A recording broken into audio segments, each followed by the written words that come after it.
Working on a building. True foundation.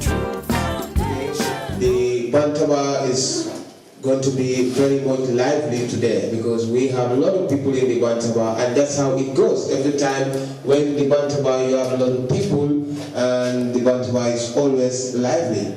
So without wasting much time, I will just allow my co-presenters, and I can call them my co-presenters of the program, to welcome to the Bantaba, and then we open the discussion and we go straight. But to the listeners also, we will be very much happy or delighted to hear from you. If you are listening, following us, you can send in your opinion, your contribution to the program, because since it is Bantaba, it belongs to everybody. You know, anybody can send in your opinion and your contribution. Welcome back, Brother B, to the Bantaba program once again. It's good to be back with you.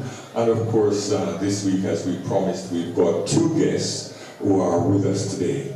And we are going to allow them later on to introduce themselves, but I can give you their names because it would be unfair to just say to them, get on with it. So we have Mama Nazari. Mama Nazari is Naasira. I mean, the thing is me and pronunciation sometimes.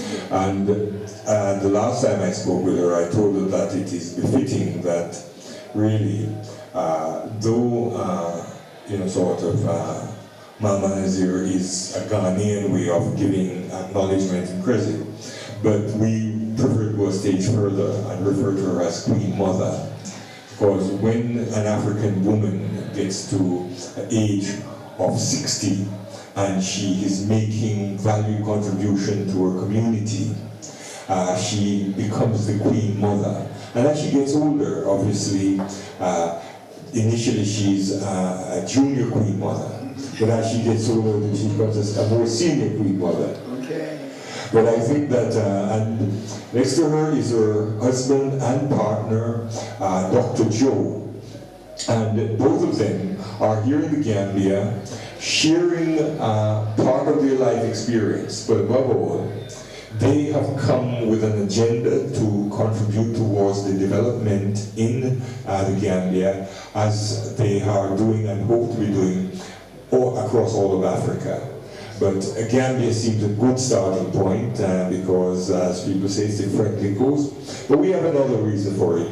They say that sometimes you go to the place that is hardest to sell something, because if you're able to market it there, then you can go anywhere else in the world. So I think that perhaps you've made a choice very well. Perhaps the ancestors helped in that, you know, to actually realizing it. So welcome to the Bantaba program. Thank you very much, Papa B. Welcome to the Bantaba program, Mama Naasira and Dr. Joe. Welcome to Grunjur Radio, Janneh Koto. Well, thank you. We are pleased to be here. In fact, we're overjoyed. We're just so thankful to be of service, and it looks like the ancestors have once again done their thing in bringing us here, providing us with the information that's required, and with the laughter, and with the joy, and with the inspiration. So we want to thank the Gambia. The people have had open arms, big hearts, and we're here to do what we can to make their world better. Thank you very much, Dr. Joe. And then Mama, the Queen Mother. So welcome to the Bantaba program in Grunjur Radio, Janneh Koto. Well, thank you for the opportunity to come and unite with all of Gambia. I feel fortunate to have been wanting to come to Africa for 50 plus years, and I got an opportunity to work 40 years in the medical field, library, and classrooms, and just did what I needed to do to close it all up, and with my cooking skills and helping people, and I'm here to share that with the Gambians. Thank you very much, Mama Naasira. Thank you. Okay. Well, listeners, those are our two guests in the studio, Mama Naasira and her husband, Dr. Joe, with us here in the studio. So, like I said in my introduction, Today is going to be very much lively because we have a cook in the studio with us who is going to share with us a lot of experience about cooking. So it's going to be interesting. I'd like to welcome to Grunjur Radio Janneh Koto FM one more time in the Bantaba program. Thank you very much, Solid, Brother B, Dr. Joe, and Mama Naasira, the Queen's mother, and also Isaac Ture, who is taking the video on us. Yeah. Okay. Okay. Thank you very much, our listeners, for having us back again.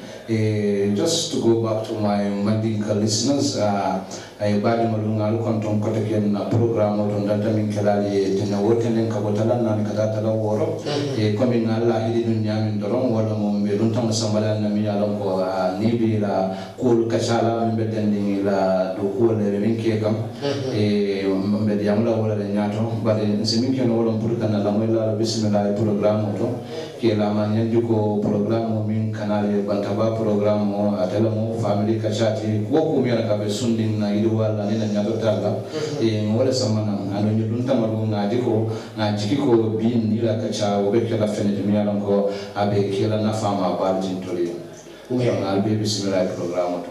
Thank you very much, Alaji Lamin. Barakabake, Alaji Lamin. Now, what we will do now, we are going to give the opportunity to Papa B to introduce the topic officially. That's how we normally do. So, Papa B, can you open the topic of discussion today, what we are going to be looking at in the Bantaba today? Because we are all ready to take in our contribution into the topic. So what is the topic today? Right, today we'll be looking at food and befitting the theme that we have tried to pursue these last 2 weeks, being within the month of Ramadan. But I want to do things slightly different today. Normally when we have guests, we try to interview them. Yeah.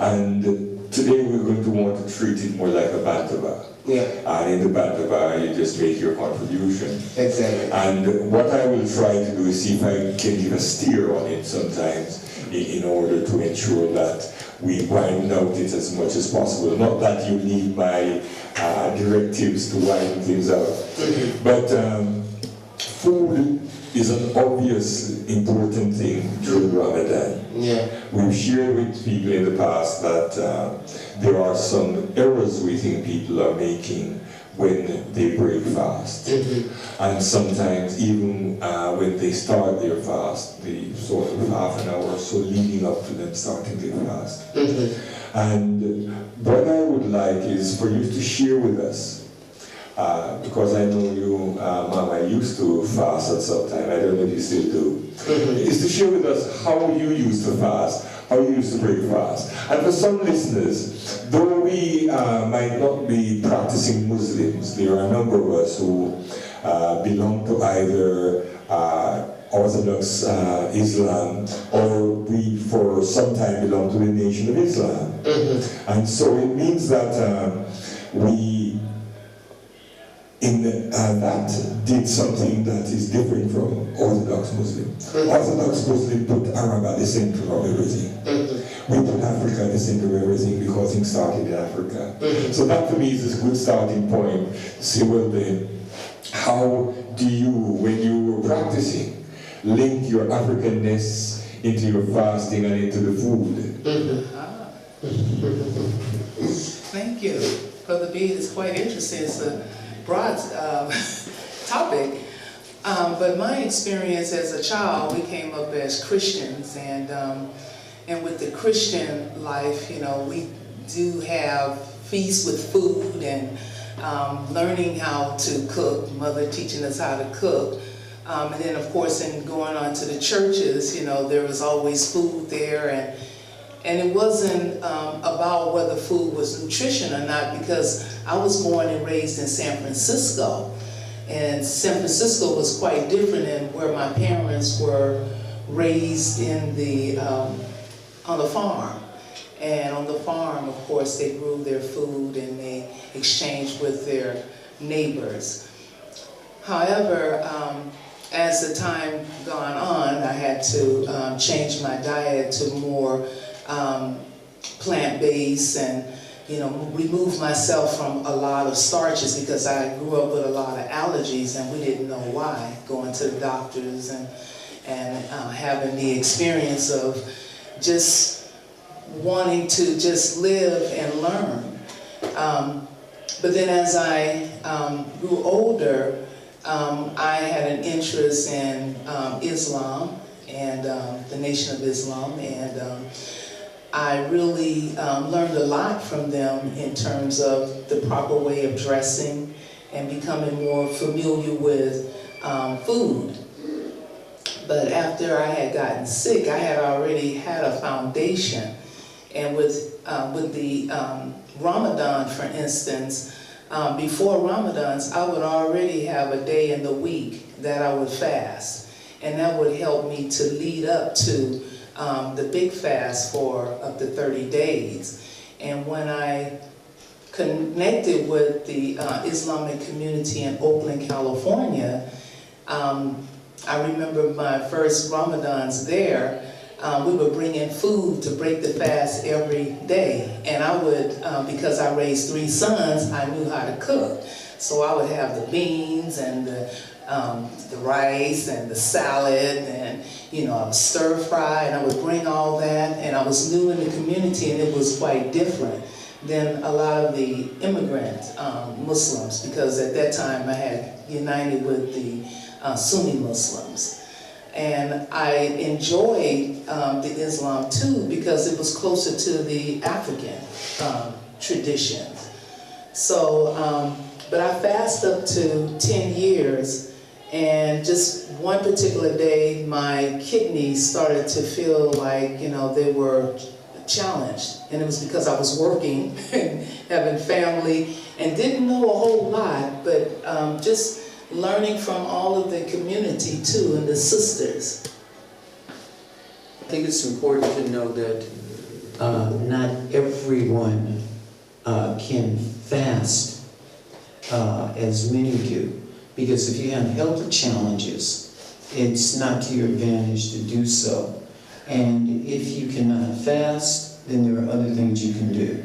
What we do is we give. We give food, we give other compensation, but I think it's once again the spirit of giving. And at the end of the day, that's what's very important. Either giving, or if you're going to have food, get food that's going to be of some quality. And one of the reasons we're here is to talk about the type of food and how one can enhance their life and their living. I would like, if you also have kind of experiences, you can advise people. This is the kind of best way you can break your fast without getting any problem after breaking your fast. Because some people get problem, really. I took example of myself, but I know many people out there might have serious problem, but they will realize what is the cause of it. So that's my opinion. Yeah. Okay. Yeah, what happened is like a fast in the Gambia. What happened? We follow our elders. We grew up and found our elders doing this, and then we follow them. But we didn't do any proper checkup to see, because sometimes some people will say that the dates are the best to start breaking fast with. Even though dates are not from the Gambia, they are from Arabian countries and stuff like that. What is important, if you look at the breaking fast, you eat for an example you take from yourself. I'm going to use an example from my household too. What we do is, like, during breakfast, we will have hot water, which is tea. And this, normally, my people will prefer this tea bag. I don't know what sort of glass is used in this tea bag. I don't know. Even though we have king rivers, we have Borumbar, we have all many tea bags from within growing in our backyard. But we still go for these tea bags. And then, apart from this tea, we also have sachets of juices within our communities that also people will buy and put it in cold water. And then we will also have some some mangoes and all these things here, okay? So sometimes people get confused what to start with. And then most of the time I encourage my family to not to break your fast with cold water. Because where we come from, cold water is not natural. Okay, really, cold water is not natural. Because if you look at it, you see, if not only fasting, if you are very thirsty, you started drinking cold water. You understand? It quenches you, but you come to realize that you have this kind of a battle, stomach problem. So I don't know where those start and who advises us to start using cold water during Ramadan, because cold water sells a lot during Ramadan. Yeah. But not only about the teas, the drinks that we take, the foods also. You see, my wife will prepare a big plate of fish and chips with salads and all that stuff, okay? And then immediately after that, another big basin of rice, will also be waiting. That's why I cannot take, after eating that big plate of fish and chips, and then some hours, maybe 1 hour later, you can eat bowl of rice. I cannot do that. I asked my mom, my mom is an old lady, and then I said, listen, why? It wasn't like this before that people will pack all this food, bring all this food during breakfast. And what is the purpose? Because I think that defeated the idea of fasting. Because if you fast, the idea is to reduce your diet, the amount of food, so that the body can at least get rid of the toxic, or maybe the stored food within your body could be released. Okay? But if you compensate all what you're supposed to eat in the day, in the night, obviously you have a problem with stomach. And then also at the early hour of the morning, which is around 5 o'clock, 6 o'clock, you wake up again and eat, and then this upset my stomach. So I know I don't do that. And some people encourage that you should, because it is also an added advantage in the Ramadan. So all those things are confusing, and then I am very sure Dr. Joe and Mama Naasira don't come to a complex Gambian household to see how they breakfast. And then that's why I think it's necessary for at least to give them the kind of food, because you drink tea, after tea you drink juice, cold water, and then you start taking oily food. And then it goes on, you keep on eating, and then by the time you realize it, you cannot do anything else. So I don't see the point. Well, one of the things I'd like to talk about is the cold water. Inside our bodies, if we just talk about Fahrenheit instead of Celsius, it's almost 100 degrees inside our body. So if our body is almost 100 degrees Fahrenheit, you wouldn't want to introduce cold water. You get the headaches, you get other symptoms of your stomach, nausea. All of that is your body telling you, you don't do that. Drink your water at room temperature. That is one of the suggestions that we would make. The other would have to do with the quality of the food. Mom and I, when we got to the Gambia, we saw there was a big problem with diabetes. And some of that came from the white rice. We did our research and found that 50 years ago, there was no white rice in all of Africa. So we said, well, what's going on here? And we found that this Asian variety of white rice was introduced, and the traditional rices were suppressed, so that people weren't growing them as much. In fact, some of the prices for the white rice were lowered, and this added to the problem. Well, several things come to play here. Number one, the white rice has no nutritional value. And the type of rice we should be eating would be wild rice. Because wild rice has nearly twice the protein and the fiber as brown rice. And we found that it's here. With the help of some of your noted agriculturalists, like your former agricultural minister and his associates, they found the germ plant. And so now they're going to be growing that here. We also looked at what about the traditional rice? We did some research, and with the help of some black people in America, like Farms to Grow, the director, we found the they call it the Carolina Gold. It came from this area. And when we compare the seeds, we see they're very similar. So the question is, what did we do? Well, number one is to encourage our people to eat more of their traditional rice, to eat more things like the findi and the cherry, and stay away from the white rice. The other problem we have is with the sugar. Okay?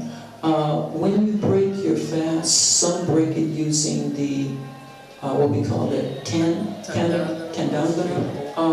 That can be a good thing, but we also want to take it one step further. You can chop your dates up really small, add some water, and put heat and stir it and make a syrup out of it. And you can use this as a sugar substitute.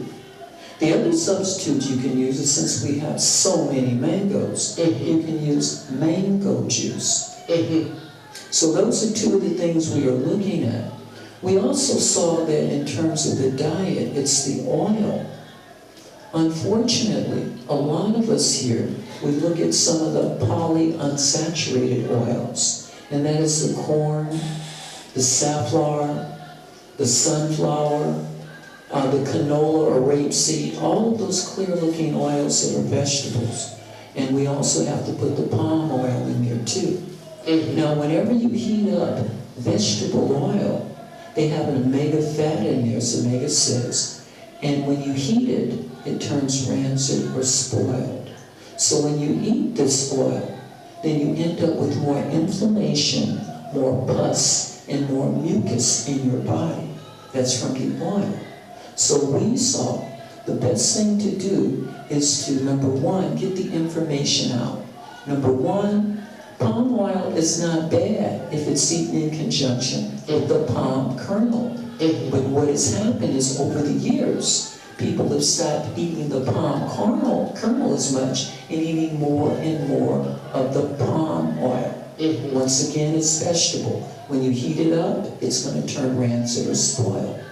The other thing is that coconut oil is the best for people of color. And the reason I say that is because our book is about, it's an informational health guide for the melanated people of color. When we say people of color, we're really talking about carbon, copper, because that's what makes electricity. We're electric people, but it's a word that more people are familiar with. That is why we use the word melanin. Thank you.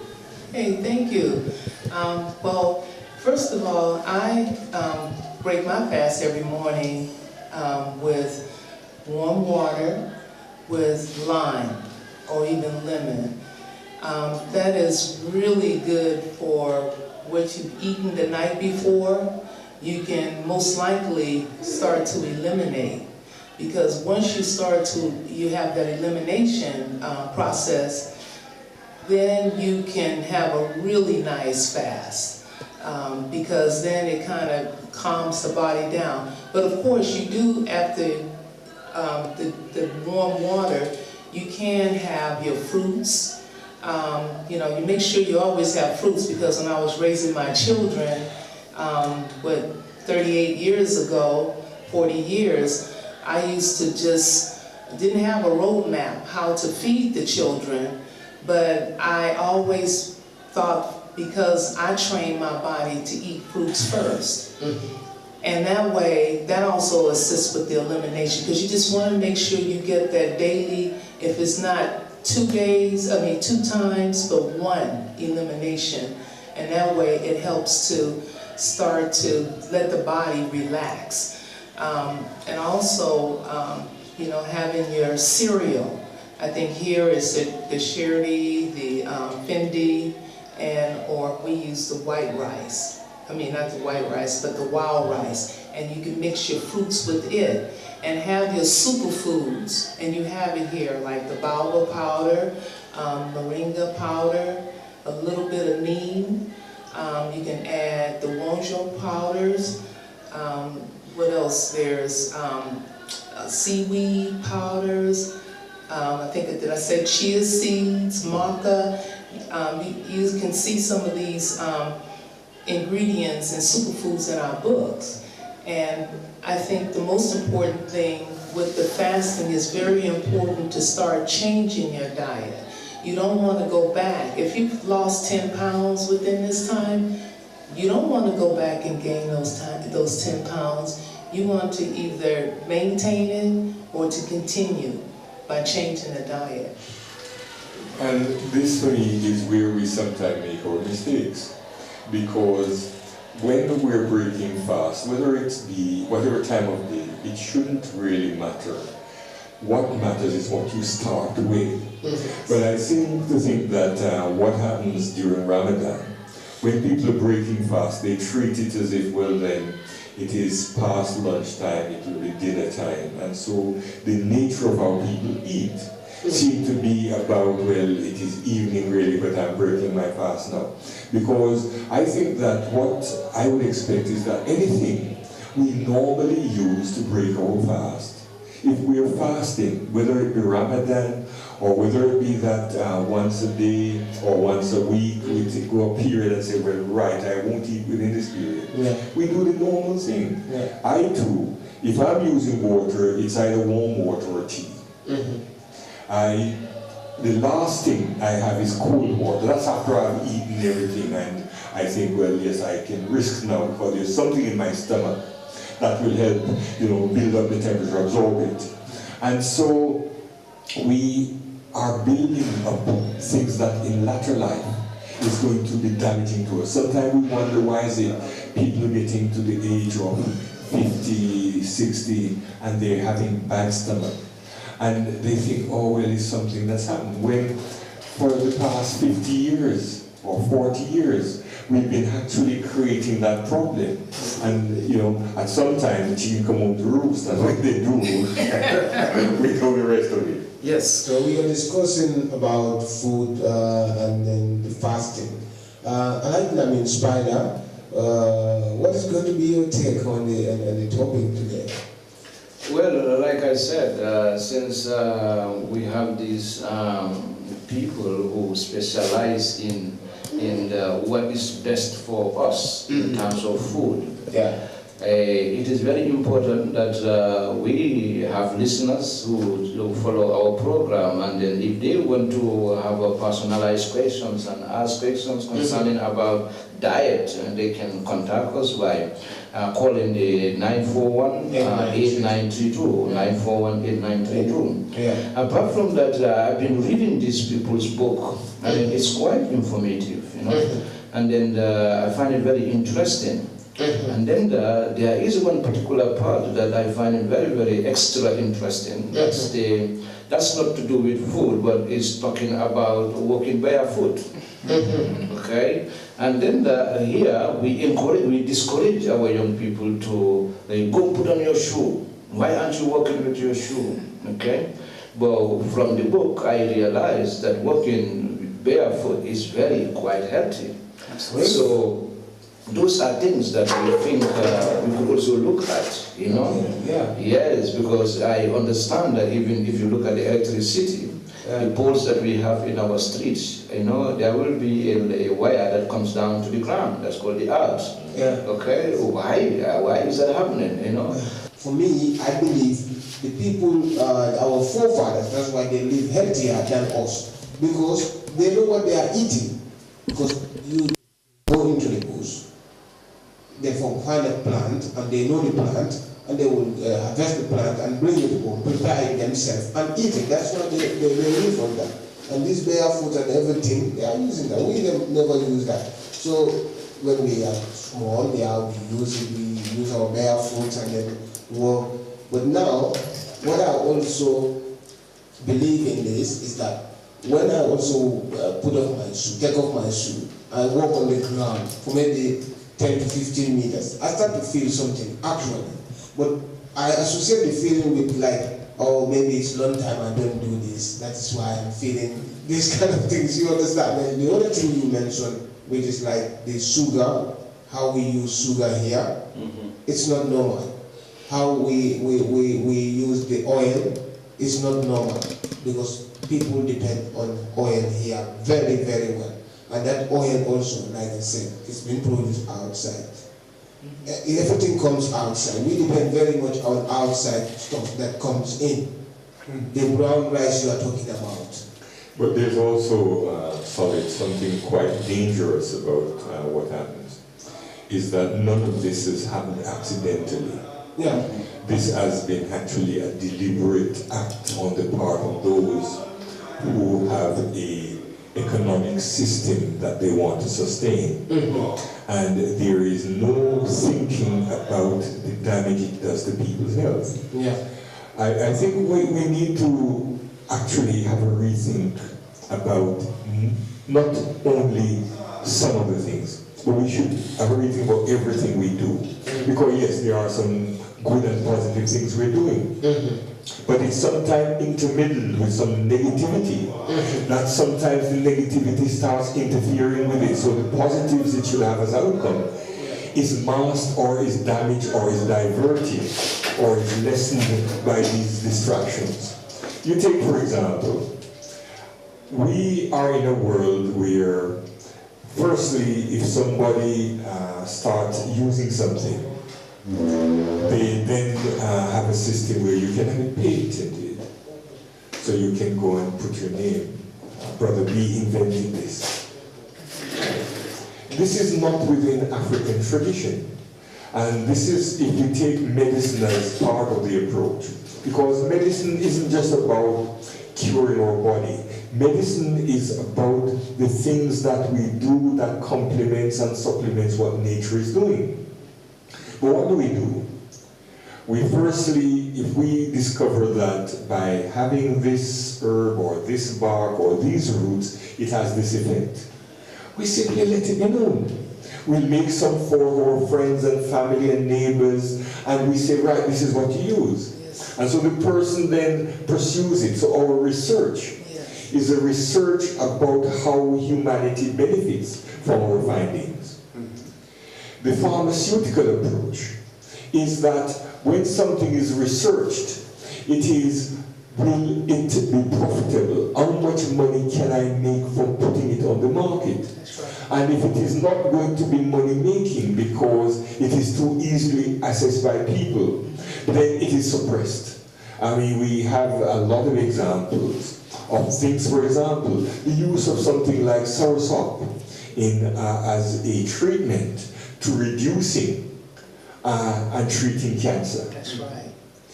The research that was done with that is for nearly 30 years. That research has been put on a shelf to gather dust because the people who were paying for the research realized all I need to do is have a pawpaw tree and sort of a soursop tree in my garden. I don't have to be going to the pharmacist to be buying something. Right. All I have to do is when it fruits, and if I have many trees, I can even start finding ways in which I can keep it so that when it's not in season, I can still have some of the derivatives from it, which is what our ancestors did. And so, back in the 70s, we had a saying, back to black. And because of where we were living in the different diaspora, whether it be in Europe or America, it took on a meaning of the knowledge we were gaining. We were wanting to revert back to what some of our older people had taken with them from Africa. But because some of it was distorted, sometimes even that we were getting misleading with it. We were getting truth, but the truth was sometimes intermingled with some falsehood. But as we become more sensible in looking at things, we start recognizing that the answers didn't disappear. People only suppressed it. And as we do things, we start recognizing and realizing. And this is something I found with the book. To me, it's not a book about cooking. It's not a book about, it's a book about life. It's a book about other issues pertaining to the body. Because why do we have food? Do we have food because we love eating? Or we do it because it is part of the process of sustaining ourselves? And this for me, we're not reviewing the book, but I'm saying that I found the book very interesting, and some things that my grandmother and great-grandmother used to say and do, I am starting to remake those connections because living in Europe for a long time, is that you either didn't have access to the plants, you didn't have access to the technology, because guess what? It is technology. People think that it's your mobile phone and your computer, that's technology. Technology was what our ancestors were giving us. But the way they presented technology was that it was something that should belong to the people. And so you had ownership of it, not you go to buy it. Wow. What you said is exactly true, but what I'd like to do is just to make it clear why we are focusing on food.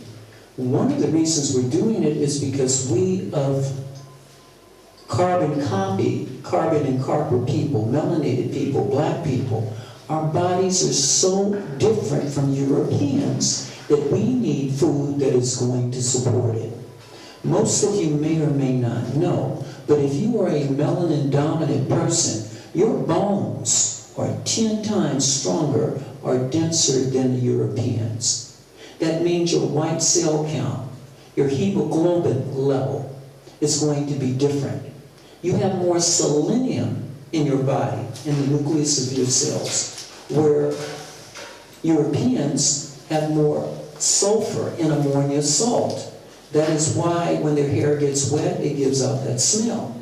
And because of this ammonia salt that keeps them warm, you can be in a room that's cold to you, that's warm to them. We are different. They have more parasites and worms in their body to help with their metabolism or breaking down of the food, or we don't. So what does that mean? That means that we should eat a diet that is going to support our bodies. So we should, number one, stay away from the starches as much as we can. They act certainly like a low-level cyanide poison on our brain in keeping us from being able to think clearly. And when we talk about the starches, we're talking about those that come from refined starches like your pasta, your refined grains like your white rice, your table salt, your sugar, and here in the Gambia, and also your white flour. Here in the Gambia, you have good salt. It's just as good as the Himalayan, and it comes right here from the river. So if you're given a choice between something that is natural, that is local, and it's better for you, and something that is processed, like the average table salt, it comes from mines, salt mines, where they have to go in and they bring it out and they refine it, they process it, they bleach it. And just the mere fact of the processing of it with the heat, they destroy the vitamins that your body needs. And those are the essential vitamins like magnesium, potassium, those things that you get outside of the body. And so that it pours better, they put in things like aluminum and cyanide byproducts, dried crude oil chips. They put in sugar and a host of other things just so it will pour better. So once again, when you eat this stuff, you're ending up with more inflammation, pus, and mucus. And also, I wanted to interject on the fact that, like you were saying, economically, we've been challenged with the way we were as a community from San Francisco back in the 50s. We were all a black family. And yes, we didn't have all of the foundation from the South because we were learning, how to heal ourselves. But I noticed after 1966, with all of the civil rights movements in the U.S., things started to change, where we were forced to either, if you own property, you had to sell it. Some had to leave their apartments and go to the projects.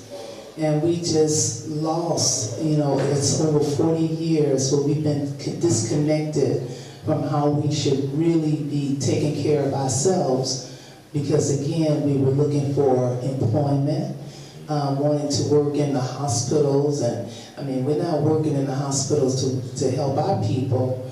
We're working under standards of the Europeans.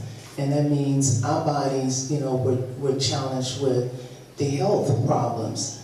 And fortunately, I got sick so early, so I was able to get out there, you know, for 40 years of where I started as the first child of 6 children. I was taught to cook. And of course, we had, you know, the regular eating the meat and, you know, all the dairies and, you know, all of these things that I remember when my menstrual cramps started. I would have terrible cramps. You know, and then even in that time when you had cramps, you would have them so badly because the diet was poor. Moms would take us to the doctors, and if we were 15, 16, they would want to introduce the birth control pills. And I was, in fact, talking to a lady, her mother and I were good friends and worked together, and she mentioned she was diagnosed with cancer. And I had told her 2 years ago she didn't watch the way she was taking care of her body, overweight. And when you get 40 plus, something happens, and she called to let me know it happened. But she learned so much. And we got a chance to share about the soursop and curcumin. You know, all of these are like the same as, chemotherapy, see? So I just feel blessed that I'm at this point in my life that we are getting together and we're pulling all of this knowledge together so that we can build our communities. And I would love to see my Black Americans come here because they have a lot to offer, you know, to help with the Gambians and the Africans here. A great deal of this is overcoming our miseducation. In America, we were inundated by those that the corporate structure, and they imposed upon the schools a food pyramid. And in that pyramid, they had meat. Now, meat is not one of the essential things that we need. In fact, several things. Number one, you can eat a good life without the meat. And there's one brother here that we have quoted in our book that said, 5,000 years ago, the Africans did not eat meat. And they were able to communicate with the animals. And it brought to mind, I want to talk to you if you ate my mama and my brother. Now, communication could be telepathy, but nonetheless, there was communication with other sentient beings. So that's one thought. And also, when you do eat meat, if you're talking about protein, you get it secondhand because you're eating what that animal ate. Plus, you get an opportunity of eating all the contaminants and toxins that animal has accumulated in all of its life that you eat in a few bites. Okay, thank you very much. I think Spider, we can go for a short music break, and then after we can come back and continue with the program. So, just to remind before we go, it's Grunjur Radio Janneh Koto FM, our usual Bantaba program. Today we have a very interesting guest here in the studio, Nazima and husband Joe in the studio with us.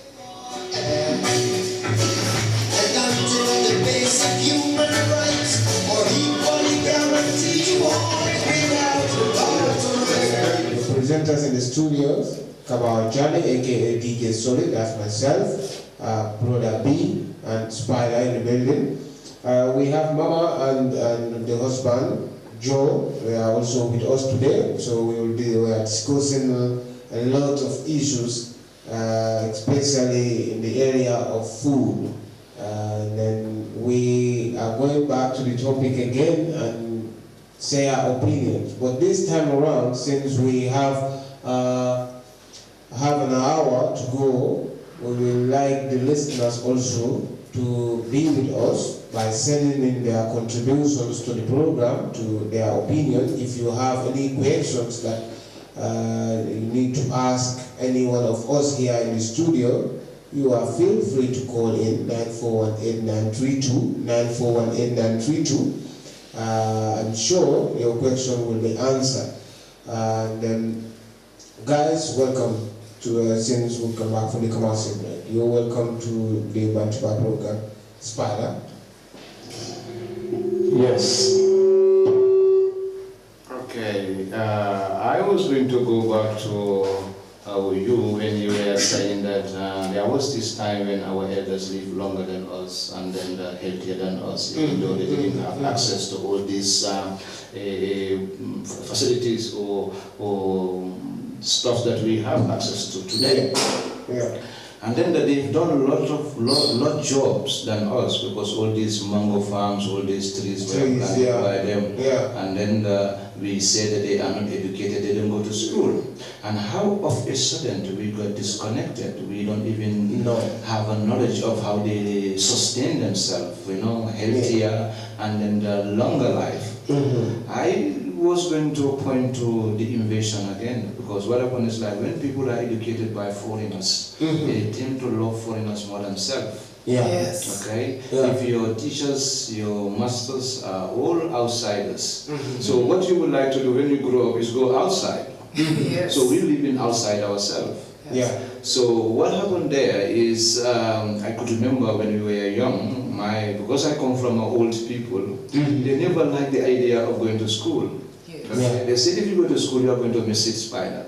You're not going to succeed, because what will happen is that you will get disconnected and then you will get civilized, so-called civilized, and then a lot of knowledge that we have, you will not be able to, you will feel ashamed or shy to implement them. And that's right, because I could remember, because when the schools were introduced in the Gambia, they didn't introduce the school in the community. The schools were set outside the community. So that the kids can be separated from their communities. Yes. The kids can be separated from their parents. Okay? And then what they do is they engage us in the way that even after school, you can forge an excuse to not go to the bush, to not go to the farm, to not go to find firewood. Okay? So that I said, we have a school garden, we are going to the garden. We have a study classes, we're going to the study classes. I think all those things has contributed in that barrier between us and the past. Okay? Now we are Europeans and Arabs, so we cannot solve our problem. We don't know what to eat outside the Arab foods and all these stuff. So I think it is high time now with the brothers, because there is this Yoruba saying, is it Masai or Yoruba that Africa will not regain its greatness until those brothers who were taken away come back. Yes. So now that they come back, aren't we going to listen to them? Aren't we going to share with them? Yes. Give them what you know about the past. Don't tell them what they know, but they're going to let you know what you know already. So we are going to look at things that we don't have. And we can share. And this is very lacking. You see, it is very rare to have people like Brother Joe and Mama Naasira come in here and tell us about ancestral. What they do is like the technology, the recent technology. Okay, that hey, this is how it is like the smartphones and all those, what is not going to help us out. So I think it is very important as brothers, as a concerned African, that for us to share and care each other, we have to go back to time. And then going back to time is going to look into people who understand a little bit of time. That's why I personally associate myself with elders, because that way I'm not going to be misled. Because there is this writing in the books, they said, woe be unto the pastor who lead the sheep astray, and those who follow him astray. So if I know the sheep is I'm a sheep, which I don't like to be, I'm not going to be led astray anyway. So, but it is very important that we need to listen to each other. We need to learn from each other. And that doesn't mean that we need to go to school and be educated. I have been educated, but what I did, I unlearned. All what I know in the school system, I unlearn them and then re-educate myself through what I am doing. So I like to listen to brothers like Brother Joe, Dr. Joe, and Mama Naasira, and Brother B, and others like them. That way, I can also break it down to the understanding of my people. Because when do you have an idea in the Gambia, and then the idea doesn't come within, they say, this is a foreign influence. Spider is banking on the foreign ideas. But whether they are foreign or not foreign, are they not good for us? Are they not making sense? But because we are disconnected from our ancestors, we will take everything from them as foreign. We will take everything that comes to us as something new. Just like the religion and other things that comes to us, which is really our thing. But people came and invaded us and stole it and took it, and then they furnish it and bring it back and make it look like this. And then we give them the glory. So I think it's high time for us to awake. You know, and come out of this ignorant zone and come to the light. So I think brother Dr. Joe and Mama Naasira kind of torch bearer. Okay, and then I think I personally, I didn't buy the book anyway, which I feel a little bit guilty about, but I am very sure the book, what it is doing to me, if brothers listen to what I'm going to tell them in my discussions that I do at community level, they will benefit a lot from it. Yeah. Yes. Thank you very much, Alamin. Thank you, Spider. I want to ask you a question about this, the way people disconnected themselves, or maybe we are disconnected from our ancestors, and how does it affect? And I want to know why. Is it because we go and do the white man education, that's how I call it, white man education in the school? Is that the reason why we are being disconnected from our ancestors, and that's why we wanted to be like the white people, or we wanted to be like the foreigners, and we don't like our own foods, we like the foreigners' food. That's why when they're doing it, we use that one instead of our own thing. So I don't think, because when we were young, when I was going to school, I didn't have a choice. I was hoping that, okay, I am put to understand that we used to stand in the assembly before we go to class. We said we are all going to our classes with clean hands and faces, and to pay attention to what we are told, or else we will never be clever and happy. For learning is better than silver and gold. It to me become a bullshit, because learning is not important than silver and gold to me. Okay? Because especially the kind of learning that I have from my school. Because what happened with, to take an example of yourself is very important. I went to school for 12 years. And during the course of my 12 years course, what I learned to become is lazy. Because imagine sitting in a classroom from 2 o'clock, from 8 o'clock in the morning to 2 o'clock every day for 12 years. My brother, this is a process of becoming lazy. Yes. So I become lazy, and because there is this we call it banking form of education. I didn't have to decide what I want to learn. What happened, all these things has been in the curriculum, and then the syllabus has been prepared by somebody outside. And then we look at it properly, it's not even African, it is European. Okay? And then Dr. Joe just mentioned that our makeup, black people and the Europeans, we have a different makeup. Yes. What sickness? Sickness that might harm a white guy might not harm you. Or a cure that might work for a white guy might not work for you. Yeah. In fact, we don't get sick. Because we are miseducated and misinformed, we don't understand our body, and then we think we are sick, and we go and get these white man's tablets and get sick this time. So I think when we were going to school, we were given false hope. It's like politicians and religion. They give us all false hope that after your 12 years career, you will be independent, you will have job, and it will become a lie. Because I'm still jobless. I'm looking for a job.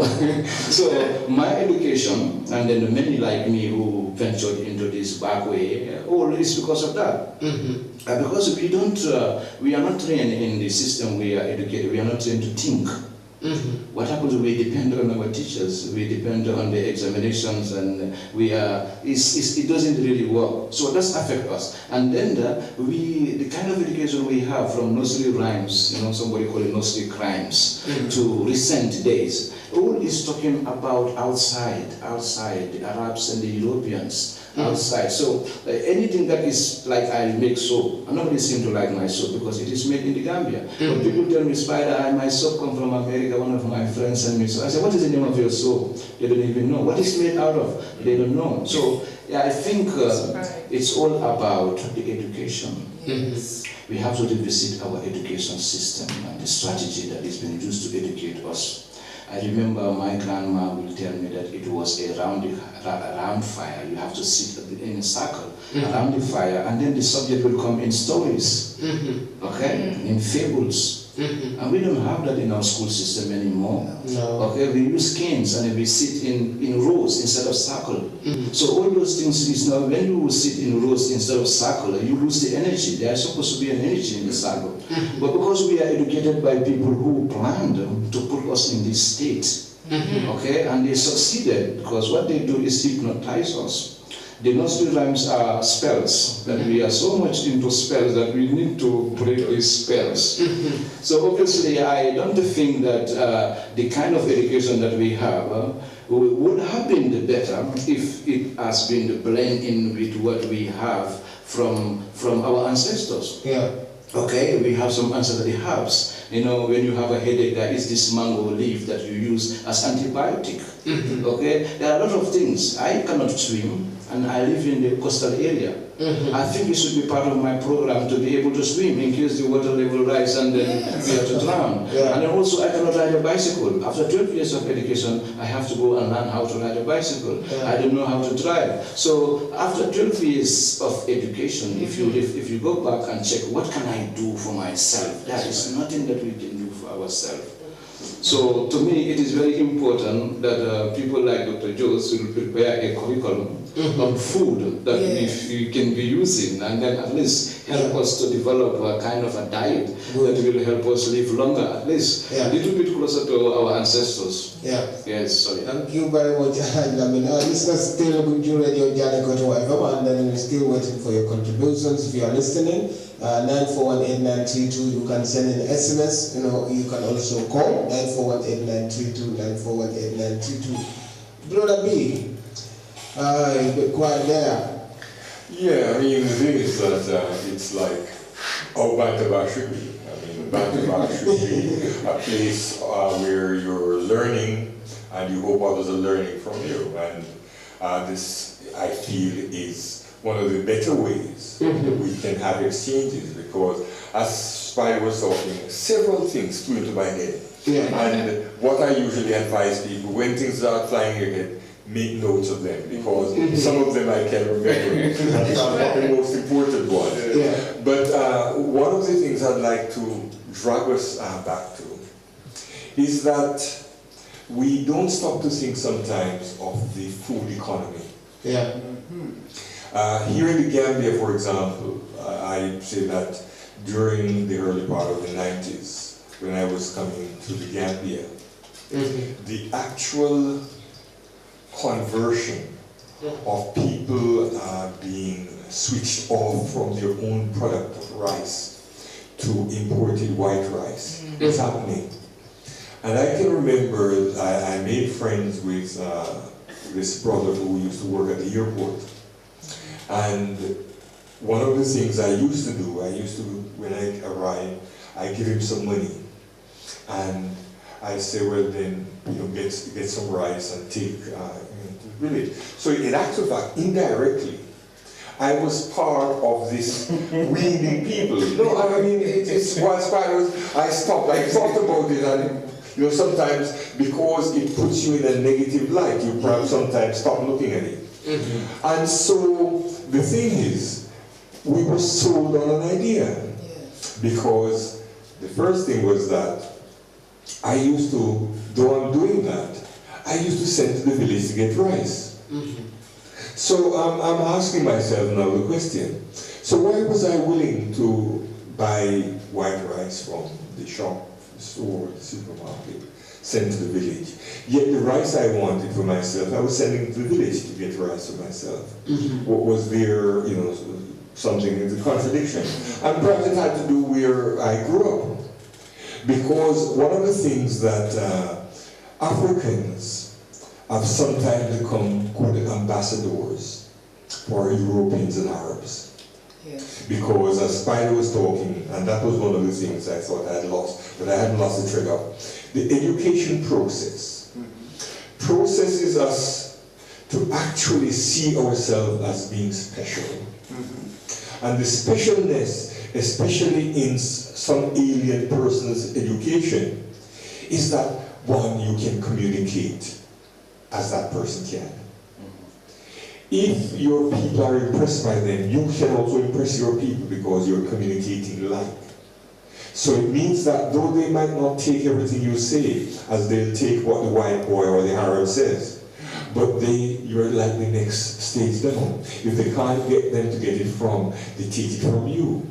And so the ambassadoring we do is that we then start further convincing our people that, look, I am a living example of what Tubab can make you. And so the next thing we know is that people want to be like you. I even understand better now. The youths, in latter years were saying to me, Papa, we love you, but sometimes after you've gone, we used to say, well, Papa, we say so much good things, but each time he goes back to Europe. So if Europe is not terrible and he's telling us, stay at home, develop home, why is he going to keep going back to Europe? It took me time to, sort of register that, yes, I'm giving these guys mixed signals. And so this is something that we think I welcome that, sort of Mama and you, Dr. Joe's brought. Because the thing is, you didn't come and make several visits, like 10, 15 visits, and then decide, right, I'm going to pitch my tent. Yes. You actually, on coming, came preconceived ideas as to what it is you had to offer and started trying to do it straight away. And I think that we have to actually take something from that and sort of give it to our people. Sometimes you might have to put it in different language. You might have to put it like, instead of talking English as we do, we'd have to start Gambian English for the communication, or you transfer it to one of the mother tongues. But we have to do that because, importantly, we're running out of time. As a people, I keep saying, and each day it becomes clearer as I meet people like yourself, that people have been attempting genocide against us since they first came across us. They have failed because of our connection, but they have now found a pathway of blocking us from our source. Therefore, it makes it easier and more likely that the actual genocide that was being planned can actually be executed now, because too much of us have been so disconnected that we become a problem. We are an impediment to Africa and African people. And we have to aspire to say, you have to re-educate yourself. Well, what you said, Both of you said it, it's absolutely perfect. One of the things we have done coming from America is looking at where we were in our situation of being miseducated, seeing our people dying. Why? For lack of information. We have had to go through the same type of miseducation system. I myself, a teacher for 30 years, and even though I fought within the system, it was only so much I could do. It's like being in the belly of the whale. But now that Mama and I have this opportunity, and it took us 27 months to write a book with no doorbell and no TV, because of the seriousness of our people dying. We have a challenge that you don't have here. We have aerosol spray being poured down on us. They call it chemtrails, CHEM. And we have chemicals that are being dropped down upon us. And usually they do it at night. They started doing it in the day and people started complaining. So now they do most of it at night. But it still comes down, it gets in the water table, it's in the food. And then when you combine that with the fact of the GMO food, and genetically modified organisms. What you have in America, what you see is some of the biggest people in the world. But why are they big? That's inflammation, pus, and mucus. These people are sick. And we had to go to the source. In order to help our Black Americans or Americans, that's what we are, because we were there before a lot of Europeans came. And once again, they took our history and they flipped the script on us, where they were thinking all the Africans that in America, they came from America. No, we were already there. If anything, we had a lot of us that were there that were shipped out to the other countries as slaves.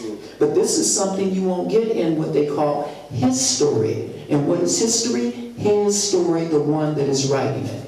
So we have to have a new paradigm here in speaking truth to word. And one of the ways we figured that we can help to put this in right order is to go to the mother. When you strengthen the mother can better help their children. That is why when we came here, we identified 3 areas. Number 1, white rice. Get rid of that. Bring back your traditional stuff. Eat your cherry, eat your fendi. Don't throw away that table salt. It's poison. Use your traditional stuff. Stay away from the white sugar. With your coconuts, you can take the flowers from the coconut and make a coconut nectar. That is one of the reasons why we're implementing a coconut plant here. So we can replace those that are abusing the palm oil and those other vegetable oils. And what brings to mind too, what Spider was saying, being miseducated where we think we are moving on up, the microwave oven. Many of us don't understand that before it was called the microwave, it was called a radiation oven. And any food that you put in there, 98% of it, all the nutrients are going to be gone, zapped. So you end up eating 98% of dead food. And how does your body handle that? It has to take the nutrients from the minerals in your body to neutralize the acidity in order for you to digest it and assimilate it. That means it's going to weaken your body. Weak bones. They call it osteoporosis. And once again, this is something that can easily be reversed by just getting information, understanding it. And what's also important, if we have been so conditioned by those colonizers that we don't believe things that come from our own people's mouth. It has been said that a prophet in his own home gets little honor. You know, and I'm happy to say we are well received, but the truth we have is truth. It's something you can feel, something you can. I think we have somebody on the line. Okay, anyway, we lost that code. Anyway, you can just try in the caller and 9418932, 9418932. Grunjur. Yeah, that's very good. Okay, well, thank you. I think also it's important that we look at what we have here locally that we can use. And Mama has been working with some of the farmers. She's not called Mama for no reason. In terms of the herbs and spices that you have here locally that a lot of the younger people aren't even aware of. Like what? The pufton? Yeah, pufton. Yes, I have mentioned to one of the brothers who lives here in the Gambia about my knees. You know, they were painting one day, and he said, "Oh, we have a leaf called pufton, and you could take it and put it on your knees." So when I had gotten it, my neighbor downstairs had a pounder, and she pounded, and I added turmeric to it and neem to it and moringa. I was just making it up, coconut oil and lime. And I rubbed it all over my 2 knees, and I wrapped it with saran wrap. And I got to bed that night, and I guess it absorbed in the bloodstream, and the pain just moved away. So there's a lot of healing here. And you can take that pufton and there's some white, like a sap or something that you can put on a wound or something. You can just use that on your knees as well. But yeah, I was also wanting to piggyback on what you were saying about how we have a difficult time just trusting and believing in ourselves, because economically we were challenged to become more professional, and to be professional in these different jobs, we had to go to the Europeans for employment, and we're the ones that learn the job and do better than they're doing. And I mean, for instance, when I was trained to draw blood, well, I became one of the best that the doctors would call me in to draw blood from cancer patients whose veins were collapsing constantly.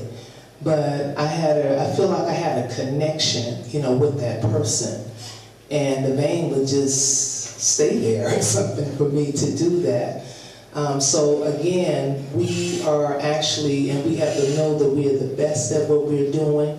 And for those of us who have been working for all these years, we need to have our own schools and start re-educating our young people. I can teach phonics, you know, I can teach a little math, you know, give them a foundation enough where they can go to the next teacher in our community. And we need to learn all these languages here. I feel I'm unfortunate not to have learned French that well, or Spanish, or Arabic. You know, we need to learn these things, because it's important to learn the different languages, because you get an opportunity to think even more outside of the box. You start to look in other realities. So we really have a lot of work to do this life, and we should just enjoy it and embrace it. Yeah, sis, I think there's an opportunity here that it's important, I think, for us to share with others. Language. One of the issues we sometimes have is that our children are at a very early age. They're sent to the Dara, and family members, parents, and others say, well, it's good for them. They're learning language. Yes. And I just thought, well, let us context it for people, because what Mama is saying, language is one of the most effective and important communication tool we have. But we must not allow language to be used as a way of enslaving our minds. Yes, that's right. And I believe, and I hope I don't cause offense to anyone, but I believe that the way in which our children are being educated in, whether it be Arab schools or European schools, it's that they are actually brainwashed to take on a culture, a tradition, and above all, a way of life that is alien to them, a way of life that is alien to humanity. Because what it is, it's, you know, they've now found a new way of doing it. That's why sometimes as Africans we're not as useful, because they found robots. Because what happened is that we've always had the capacity that our connection with creation meant that there was a hope that one day the light which we hadn't lost shines through, and we make that connection again. And once we made that connection, we became a problem as they saw it, because we wanted to change what it is that they are wanting to do to us. So therefore, learn languages, but learn languages from the standpoint that it enables us to communicate better with each other. Because at the same time, whatever language you have as your mother tongue, if you want to communicate with God, I tell you, your God will understand your language better. Absolutely. So if it's Patois that you learn, then God is familiar that you have Patois. If it's French, if it's sort of a Bantu language, if it's Wolof, if it's Mandinka. Yes. So Pidgin English. yeah, but I mean the truth of the matter is that we are actually, I believe, on a pathway which I think is more redeeming. The reason I'm saying that isn't because we're different or we're new, but I think that there's more of us who have listened, who have learned, whose level of consciousness and understanding has increased. And therefore it means we have more people Yes. to teach. That's right. And because of that, it means that it multiplies our ability or capacity, and above all, the volume of people we can reach. And people are rebelling, but sometimes they're not sure what they want. So if we can be offering the alternative truth to what is the lies they're being told, then I think the battle is won. I mean, I am confident. I would love to think it can happen in my lifetime, but I'm not concerned about that. What I know is that we're going to win. Well, I'd like to say congratulations. It is already done in Divine Mind. Because collectively, as we think it, so it is. Our success, not so much with growing the wild rice and all of those wonderful professionals that are working to get it done, it's making people aware that there's a problem that most of them weren't aware of. And that is, somebody's been slowly poisoning you with this white rice here. And you have your own rice you need to go back to. Somebody's been poisoning you with this sugar. And there are other ways of you to get your sweet naturally without going that way. The same with the salt. And so we're just here, among many things, is to know and let people realize and remember, when you eat better, you're going to think better. And when you think better, you're going to make better life choices. And those choices are going to impact your community, your village, your country, the nation, and the continent. And that's what we're here for. It cuts through all political lines because mostly everyone on this planet eats. Yeah. Well, thank you very much, guys. Listeners, just to remind you that you are still in tune with Grunjur Radio, Janneh Koto FM, the Bantuba program. We open telephone lines, 941-8932, 941-8932. If you want to be part of this program and you want to share your opinion with us here, we are discussing about food and other things. We go for another music break before we wrap up the program because we have 10 minutes or so. So we go for our second music break, and then from there we will come and wrap up the show. To the last segment of the show, and of course we are going to be closing the program in the last 10 minutes. I'm going to give opportunity to everyone here in the studio to give their final take on the show before we officially close it. And then we start with Dr. Joe. Dr. Joe, what will be your final take on the program today, the Bantuba program, Doctor? Well, my final take is one of enjoyment, elation, one of being open to growing because we all learn from each other. My final take is one of gratitude, knowing that you provided us with this forum, Brother Kevin, to talk to the people and to explain to them that all is not lost, all is not deep, dark, and there's nothing to do. It's just a matter of understanding information and then acting upon it, and knowing that you are not alone. Thank you very much, Dr. Joe. Thank you for your time and thank you for being with us in the studio. It's an honor for us. And then Mama, the Queen Mother, I can call you the Queen Mother. So, what will be your final take on this show today? Mine is I'm really honored to have this opportunity to come out and talk to in this wonderful, audience or forum, and it's great.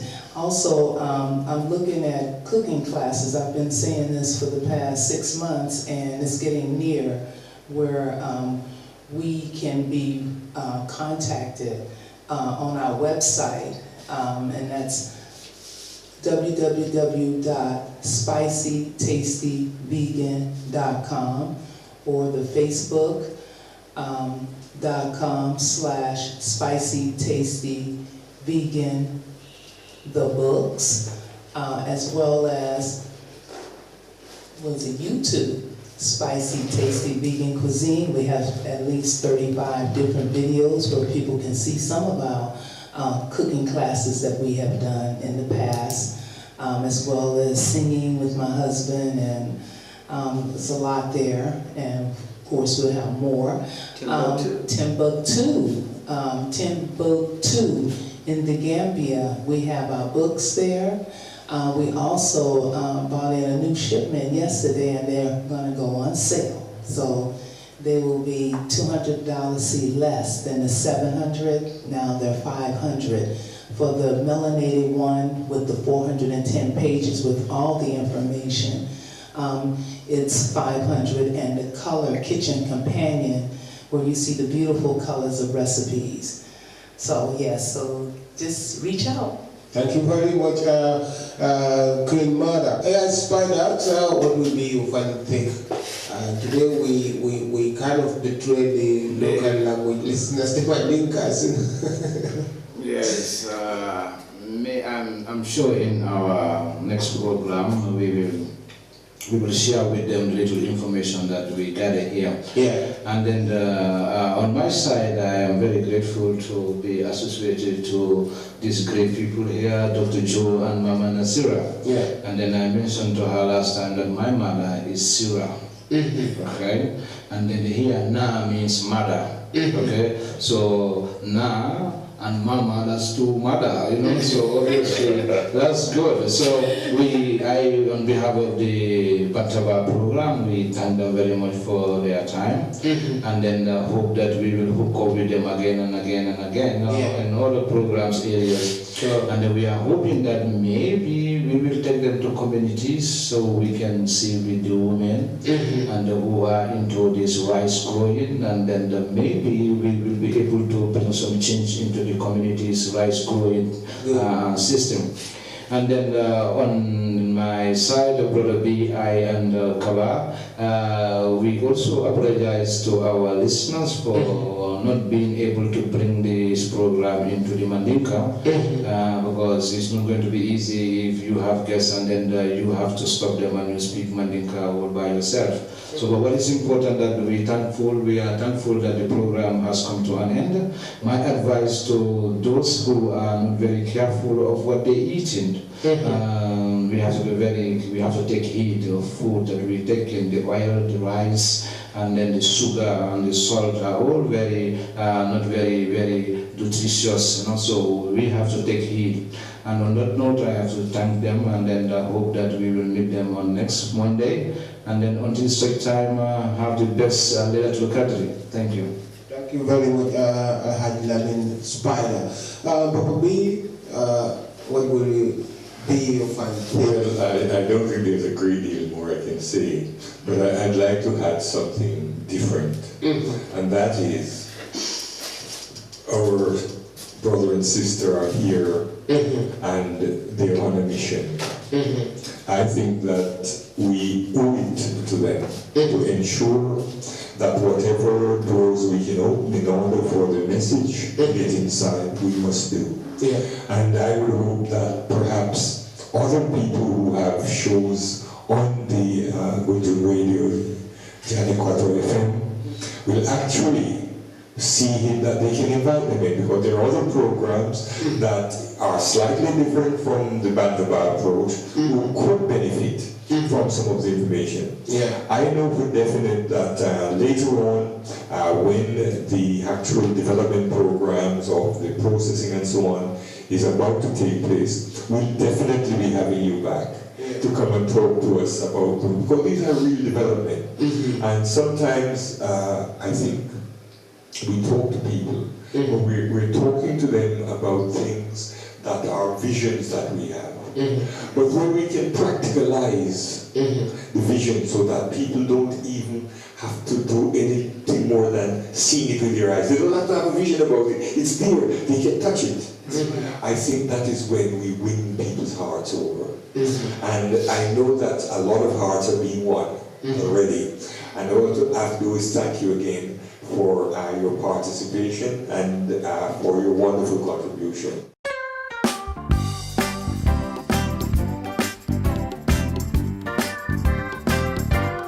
Working on a building. With a true foundation.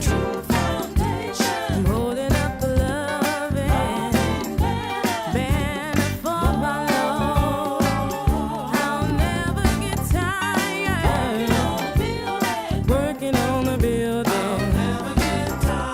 I'm going